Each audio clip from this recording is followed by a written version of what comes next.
Hi guys, welcome to another video. Today I am going to be doing a bit of a first look and inside look at the Skyzone Sky02 V2 all-in-one 3D FPV goggles. Now 3D is one of those things where you either love it or you hate it. Like, nobody seems to be on the fence about 3D. Personally, I'm one of the people that loves it. Like, I've got a 3D cinema set up at home.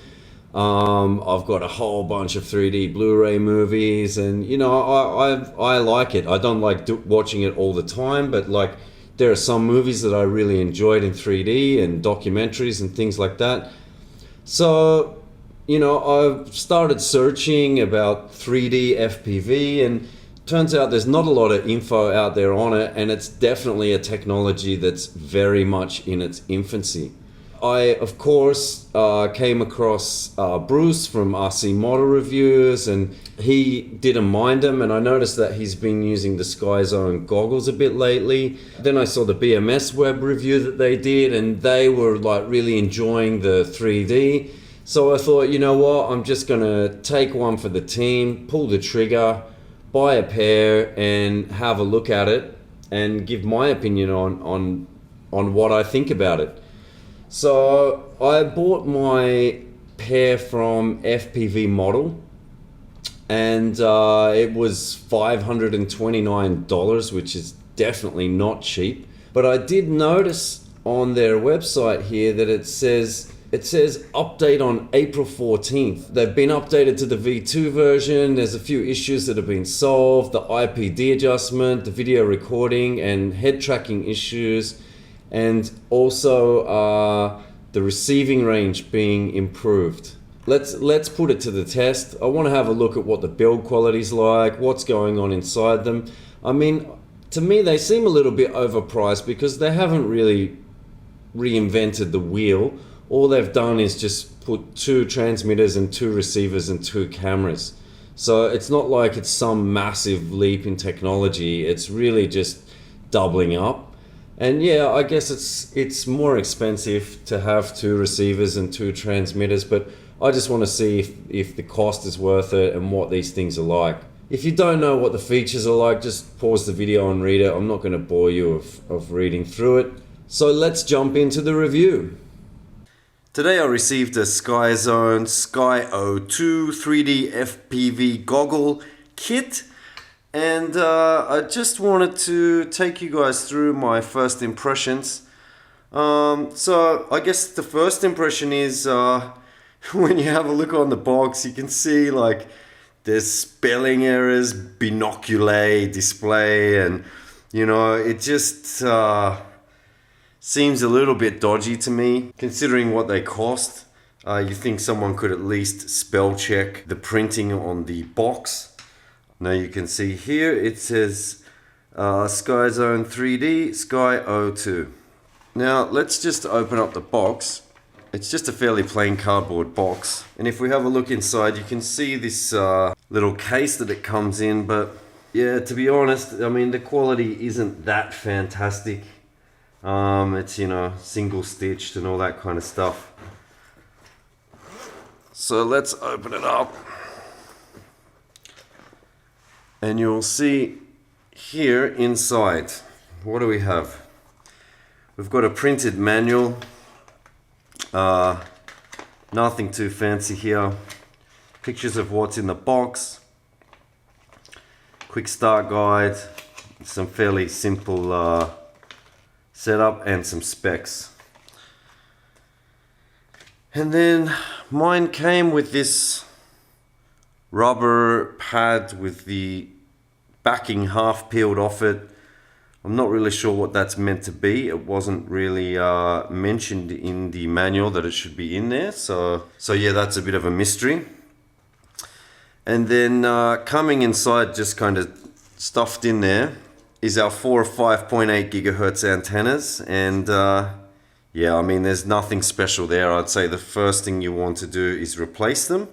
And I did in fact order some clover leaves to go with this. And then we have the goggles themselves. And my first impression is that they're extremely lightweight, and to be honest, like, for the price, I don't know, this could be just me being a bit harsh, but I don't think the quality is what I expected it to be. You can see here we have like a single rubber cup for the eyepieces, and we'll test out what they feel like. Antenna ports there, and the control buttons here, which already Bruce from RC Model Reviews noted that they're a pretty crappy design. They're really easy to bump and maybe not in the best place. So let's just put those aside for now, and let's take a look at the camera. Now, the camera is also pretty light. I'll put them on the scale so that we can see. Yeah, they look like plastic lenses. And the one thing that I would say is that, you know, it would be nice if there was some kind of mechanism where you could change the width spacing of these, because they are very close together, and the further apart you put them, actually the better the 3D stereoscopic effect you will get.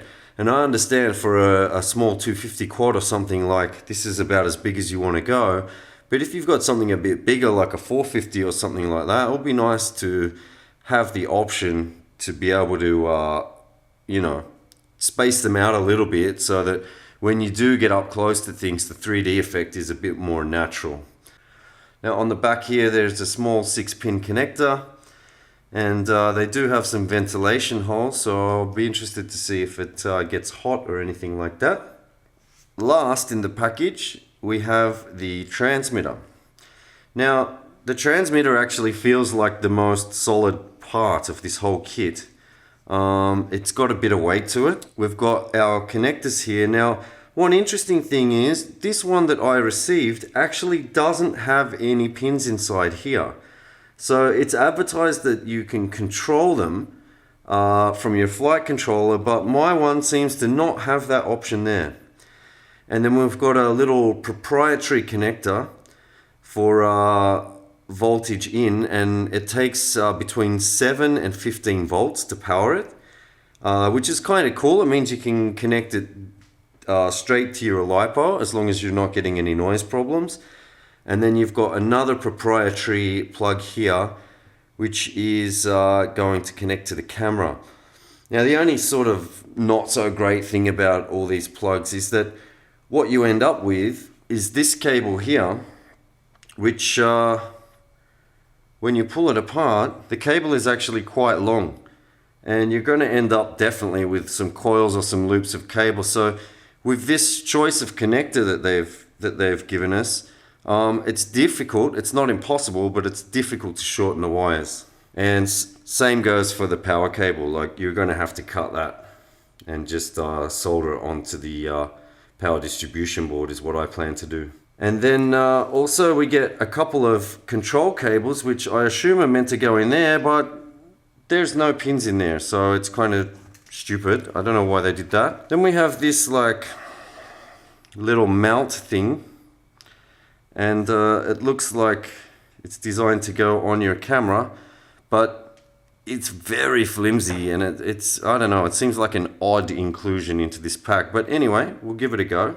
Then we have just a standard AV cable, which you can just plug directly into the AV in and use your goggles with an external receiver or something like that, whatever you want. And then I believe these are the cables for your head tracking. There's a couple of different types of cable.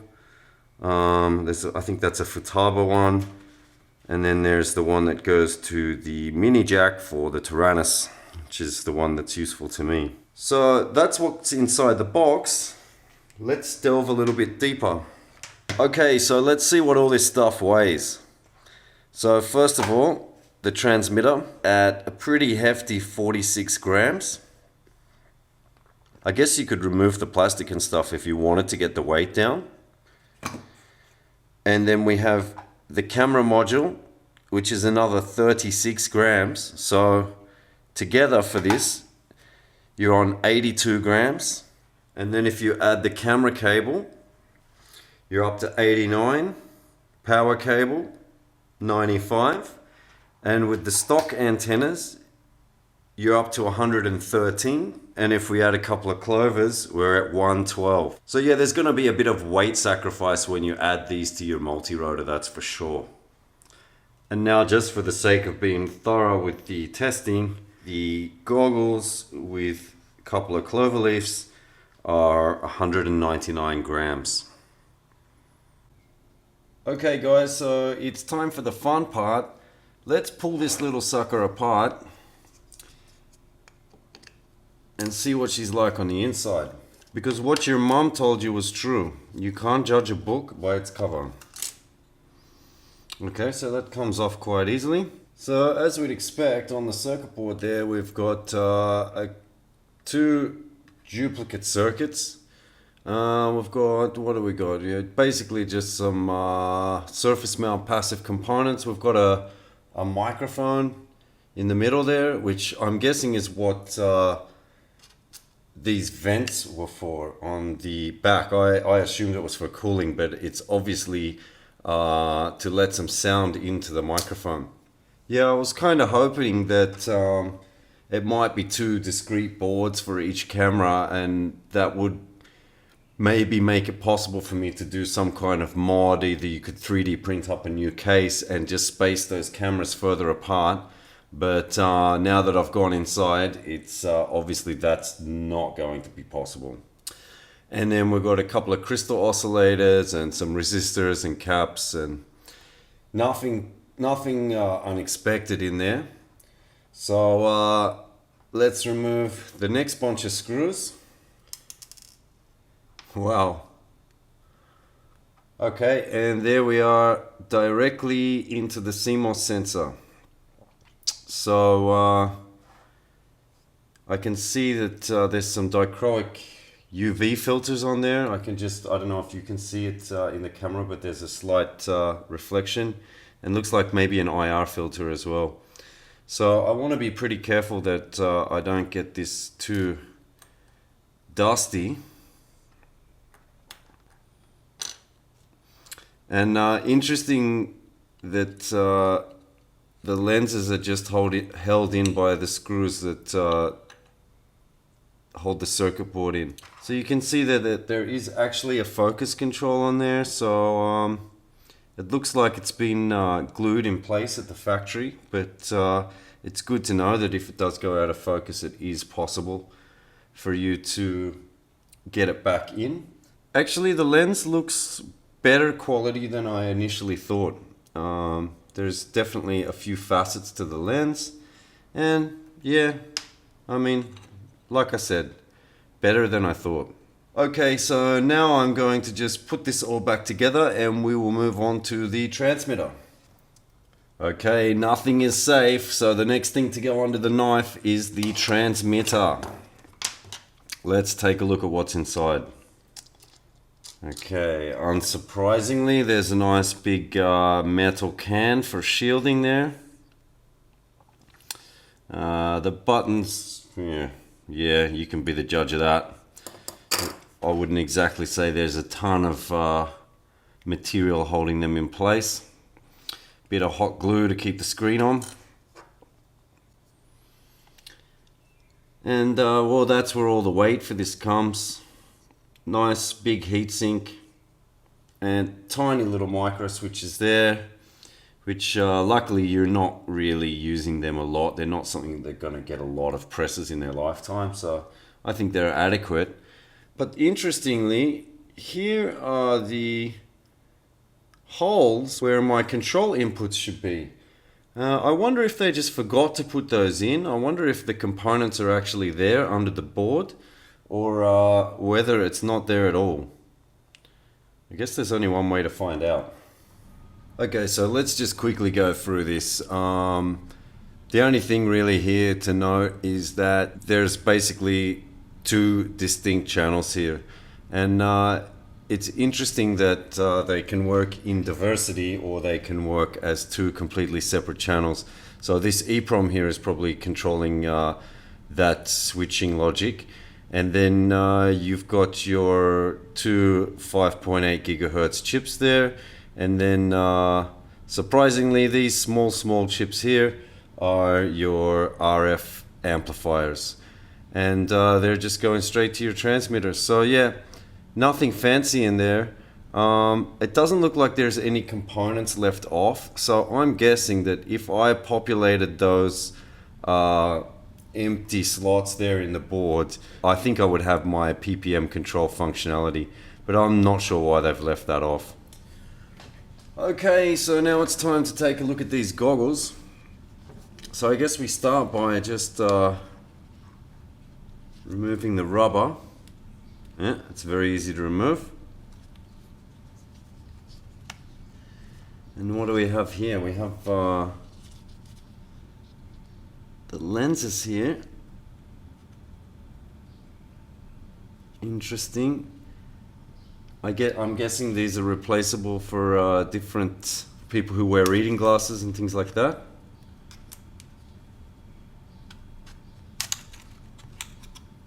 Let's just put those aside, out of harm's way. Okay. Now, I have actually already removed a couple of screws.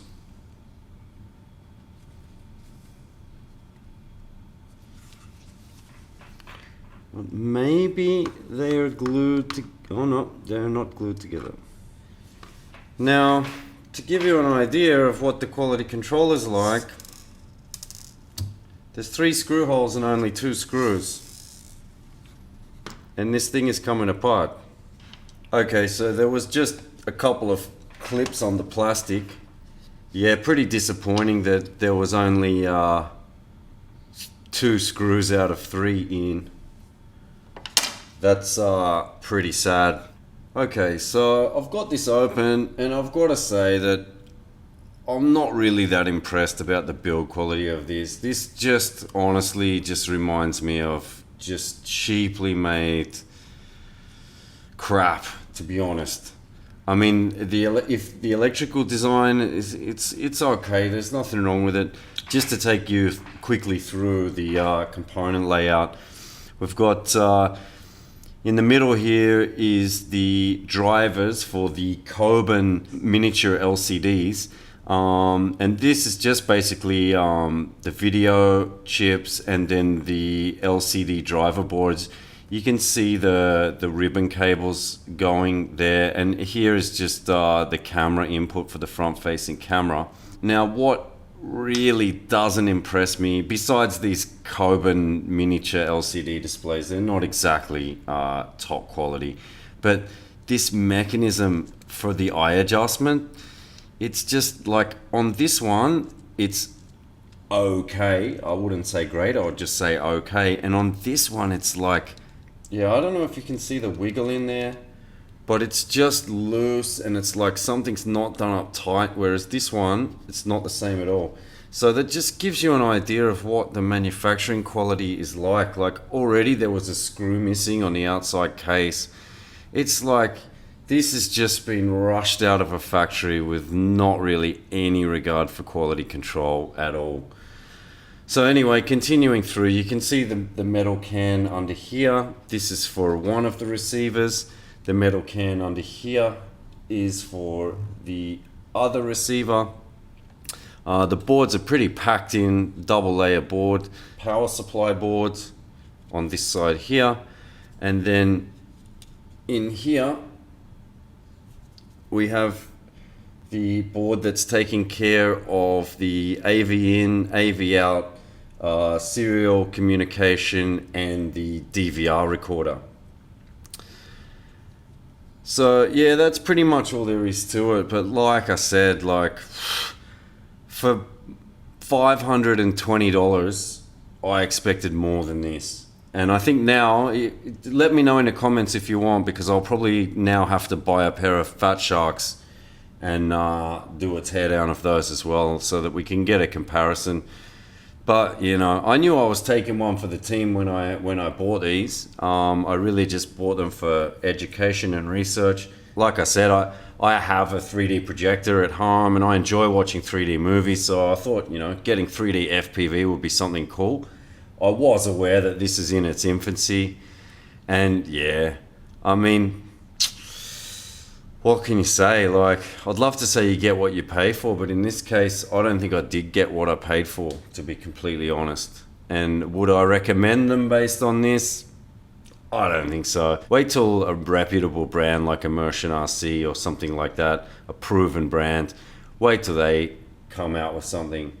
I can't recommend this, to be honest. Okay guys, I think that's it for this video.